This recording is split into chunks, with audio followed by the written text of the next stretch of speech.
এই যে নারকেল গাছের পাতার নিচে সাদা মাছি প্রথমে যে ডিম পাড়ছিল এবং এগুলো দেখতে তোমার মিলিবাগের মতো। আর এখানে যদি দেখা, এখানে একটা বড় হয়ে গেছে সাদা মাছিগুলো, এই যে দেখো, দেখছো উড়ে যায়।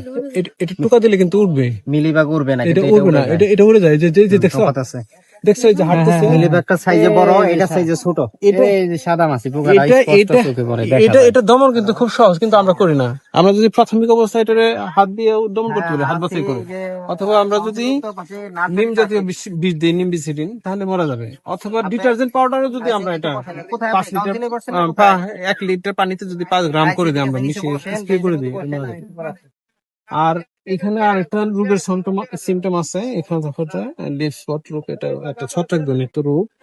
এটার জন্য কপার জাতীয় যে যদি আমরা কীটনাশক ছত্রাকনাশক ব্যবহার করি, এই দেখেন যে সাদা মাছিটা দেখছেন যে উড়ে যাচ্ছে, কিছুক্ষণ আগে বললাম না সাদা মাছি, এই দেখেন যে উড়ে যাচ্ছে, টোকা দিলে উড়ে যাবে। এটা যদি আপনি চাপ দিয়েও মারতে পারেন, অথবা আপনি ওই যে ওষুধ যদি ব্যবহার করেন, খুবই ভালো হবে। যদি ইমিডাক্লোরোপিড গ্রুপের ওষুধ দেন, তাহলে এটা সাদা মাছিটা মারা যাবে।